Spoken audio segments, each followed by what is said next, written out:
నమస్తే, నేను Chandana. Welcome to great Andhra top stories. కూటమి ఆయుష్ తగ్గుతోంది. నిషేధిత భూములపై కూటమి సర్కార్ శుభవార్త. విశాఖ ఎంపీగా పోటీకి గంటా రెడీ. విచిత్ర లీడర్. కూటమి ప్రభుత్వం ఏర్పడిన తర్వాత వచ్చిన రెండో కొత్త ఏడాది 2026. ఈ మధ్య ప్రభుత్వం ఏర్పడినట్టుంది, కానీ కాలం మాత్రం తన పని తాను వేగంగా చేసుకెళ్తోంది. కూటమి ప్రభుత్వ రాక కోసం కళ్ళు కాయలు కాచేలా ఎదురు చూశారు. వైసీపీ ప్రభుత్వం దిగిపోయింది. 2024 జూన్లో చంద్రబాబు నేతృత్వంలో కూటమి సర్కార్ కొలువు తీరింది. టీడీపీ, జనసేన, బీజేపీ కలిసి ఎన్నికల్లో పోటీ చేశాయి. 3 పార్టీల కార్యకర్తలు, నాయకులు ప్రభుత్వ ఏర్పాటు కోసం తీవ్రంగా శ్రమించారు. వారి శ్రమ ఫలించింది. కూటమి ప్రభుత్వం ఏర్పడితే ఆర్థికంగా కాసింత వెనకేసుకోవచ్చని 3 పార్టీల వాళ్ళు కలలు కన్నారు. అయితే ప్రభుత్వం ఏర్పాటే ఏడాదిన్నర పూర్తయినప్పటికీ ఏ ఒక్క పని కావడం లేదన్న అసంతృప్తి, ఆవేదన. మరోవైపు కూటమి ప్రభుత్వానికి రోజు రోజుకు ఆయుష్ తగ్గుతోంది. ఇంకెంత 3.5 ఏళ్లే. వైసీపీలో అప్పుడే జోష్ కనిపిస్తోంది. జస్ట్ ఎన్నికలు జరగడమే ఆలస్యం, అధికారం తమదే అని వైసీపీ నాయకులు ధీమా వ్యక్తం చేస్తున్నారు. మరోవైపు కూటమి ఎమ్మెల్యేలు, మంత్రులకే ఎక్కడెక్కడి సంపాదన సరిపోలేదన్న విమర్శ. కార్యకర్తలు, ద్వితీయ శ్రేణి నాయకులకు 10 రూపాయల ఆదాయం చూపడం లేదన్న అసంతృప్తి నెలకొంది. ఎన్నికల్లో కోట్లాది రూపాయలు ఖర్చు పెట్టామని ముందు దాన్ని భర్తీ చేసుకోవాలన్న కక్కుర్తి కూటమి ప్రజాప్రతినిధుల్లో కనిపిస్తోంది.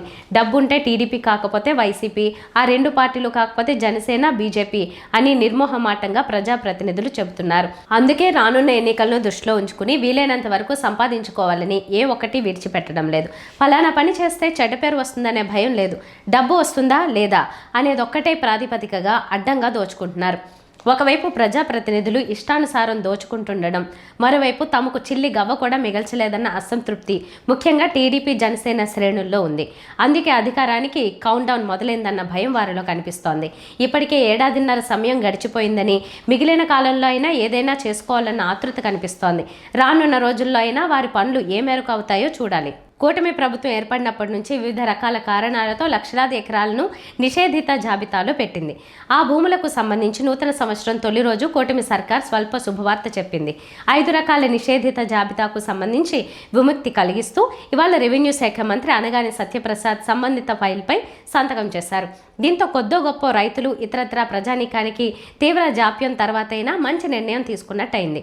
ప్రైవేట్ భూములు, సైనికులు, రాజకీయ బాధితులు, స్వాతంత్ర సమరయోధుల భూములకు సంబంధించి లబ్ధిదారుల వద్ద ఆధారాలు తీసుకుని నిషేధిత జాబితా నుంచి విముక్తి కల్పించాలని రెవెన్యూ శాఖ మంత్రి ఇవాళ పేర్కొన్నారు. వీటికి సంబంధించి ఫైల్పై ఆయన సంతకం చేశారు. ముఖ్యంగా ప్రైవేటు భూములకు సంబంధించి 10(1) రిజిస్టర్, అడంగల్స్, ఎస్ఎఫ్ఏ తదితర 8 రకాల్లో ఏ ఒక్కటి ఉన్నా అధికారులు సుమోటోగా తీసుకుని నిషేధిత జాబితా నుంచి తొలగించాలని మంత్రి ఆదేశించారు. అలాగే సైనికులు, మాజీ సైనికులకు కేటాయించిన భూములకు సంబంధించి పైన పేర్కొన్న వాటితో పాటు అసైన్మెంట్ రిజిస్టర్, డిఆర్ దస్త్రాలు, జిల్లా సైనిక సంక్షేమాధికారి భూ కేటాయింపు కోసం చేసిన సిఫార్సులను రెవెన్యూ అధికారులు పరిగణలోకి తీసుకోవాల్సి ఉంటుంది. మాజీ మంత్రి, భీమునిపట్నం ఎమ్మెల్యే గంటా శ్రీనివాసరావు 2029 ఎన్నికల్లో తప్పుకుని తన కుమారుడిని రాజకీయ వారసుడిగా అదే సీటు నుంచి పోటీ చేయిస్తారు అని నిన్నటిదాకా ప్రచారం సాగింది. అయితే ఇప్పుడు జరుగుతున్న మరో ప్రచారంతో గంటా విశాఖ నుంచి ఎంపీగా పోటీ చేస్తాను అని అంటున్నారు. దానికి కారణం కూడా ఉంది. విశాఖ ఎంపీ శ్రీభరత్ భీమిలి నుంచి పోటీ చేస్తారు అని చాలా కాలంగా వార్తలు ప్రచారంలో ఉన్నాయి. ఆయన ఎమ్మెల్యేగా పోటీ చేసి 2029 తర్వాత కూటమి ప్రభుత్వం వస్తే మంత్రిగా కీలకంగా వ్యవహరించాలని ఆయన అభిమానులు, అనుచరులు భావిస్తున్నారని అంటున్నారు. దీంతో శ్రీభరత్ కనుక భీమిలికి పోటీ చేసేందుకు ముందుకు వస్తే తాను విశాఖ నుంచి ఎంపీగా పోటీ చేస్తాను అని గంటా కొత్త ప్రతిపాదన పెట్టారు. ఎందుకు మీరు ఎమ్మెల్యేగా ఏమైనా వస్తారా అని చెప్పి భరత్ని అడిగితే అది చెప్పానప్పుడు ఆయన ఎమ్మెల్యేగా రావడం నాకు కుదరదు, నేను అవసరమైతే రాజకీయాలు మానేస్తాను తప్ప ఎంపీకి చేయనని చెప్పాడు. ఆ విషయంలో ఒకవేళ ఏదైనా ఈక్వేషన్ ప్రకారం మళ్ళీ ఆయన ఎమ్మెల్యేగా రావాల్సి వస్తే అప్పుడు నేను ఎంపీకి వెళ్ళడానికి సిద్ధంగా ఉన్నా అని చెప్పాం. అంతే తప్ప ఎవరు ఏమి కూడా అటువంటి మార్పులు, ఆలోచనలు లేవు. ఇది మాకంతా ఒక పార్టీ ఉంది, దానికి ఒక నాయకుడు ఉన్నాడు, నాయకుడు డిసైడ్ చేస్తారు, ఆయన డిసైడ్ చేసిన దాని ప్రకారం అందరూ నడుచుకుంటారు. ఏపీలో సార్వత్రిక ఎన్నికలు కూడా 3 ఏళ్లకు పైగా ఉన్నాయి.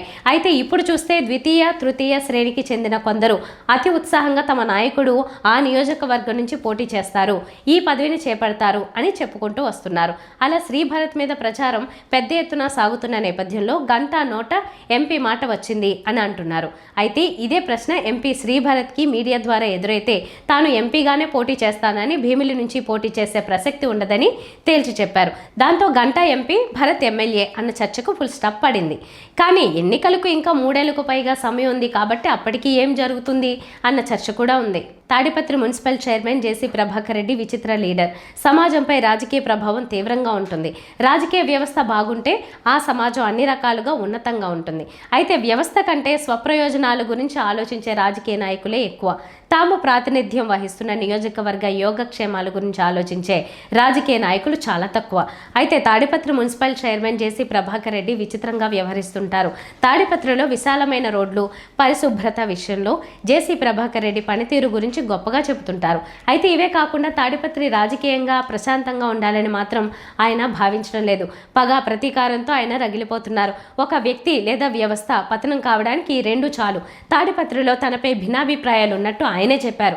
ప్రజల అభిప్రాయాలు తెలుసుకుని ప్రవర్తన మార్చుకునేందుకు సిద్ధంగా ఉన్నట్టు జేసీ ప్రభాకర్ రెడ్డి ప్రకటించడం అభినందించాలి.